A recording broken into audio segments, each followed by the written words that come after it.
پاکستانی شہریوں کو ایئرپورٹ سے آف لوڈ کرنے کا معاملہ FIA کے اختیارات میں اضافہ کر دیا گیا۔ ویزا ہونے کے باوجود بیرون ملک جانے والے پاکستانیوں کو امیگریشن حکام کو مطمئن کرنا ہوگا۔ وزارت داخلہ کے مطابق مطمئن نہ کرنے کی صورت میں مسافروں کو آف لوڈ کیا جائے گا۔ اسی پر بات کریں گے، ذیشان یوسفزئی ہمارے ساتھ موجود ہیں۔ ذیشان، اس معاملے بارے آگاہ کیجیے گا، امیگریشن حکام کو کس طرح سے مطمئن کیا جا سکے گا؟ دیکھیں اقرا، اگر کسی شہری کی ٹریول ہسٹری نہ ہو یا اس کے پاس ریٹرن ٹکٹس نہ ہو یا اس کا جو بینک اکاؤنٹ ہے اس میں فنڈز نہ ہو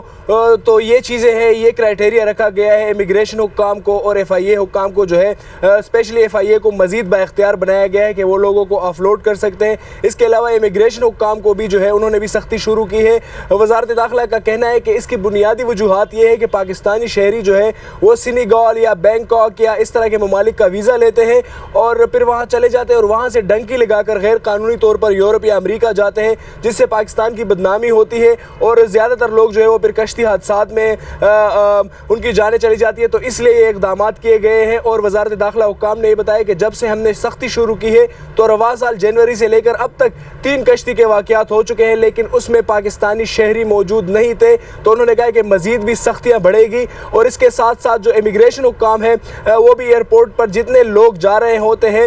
تو ان کو دیکھا جاتا ہے کہ آیا ان کے بول چال کو دیکھا جاتا ہے کہ ان کو انگریزی آتی ہے یا نہیں، ان کے ٹریول ہسٹری، اس کے ساتھ ساتھ ریٹرن ٹکٹ اسپیشلی جو ٹورسٹ ویزاز ہے اور پیڈ ہوٹل بکنگز، یہ تمام تر چیزیں چیک کی جاتی ہے۔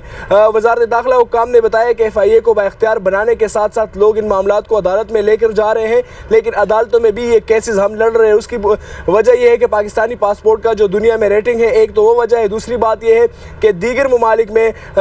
کچھ عرب ممالک میں پاکستانی پاسپورٹ بین ہوتے ہوتے بچ گیا تھا، تو اس لیے یہ سختیاں کرنی ہوگی اور اگلے آنے والے سال میں یہ معاملات مزید بھی بہتر ہو جائیں گے۔ لہٰذا جتنے شہری ہوں گے ان کے پاس متعلقہ ممالک کا، چاہے وہ یورپی ممالک کا ہو یا دیگر ممالک کا، ان کے پاس اگر ویزا بھی موجود ہوگا لیکن ان کو امیگریشن حکام کو مطمئن کرنا ہوگا اور جب وہ مطمئن کریں گے اس کے بعد ہی وہ سفر کر سکیں گے۔ ذیشان یوسفزئی آگاہ کر رہے تھے، آپ کا شکریہ۔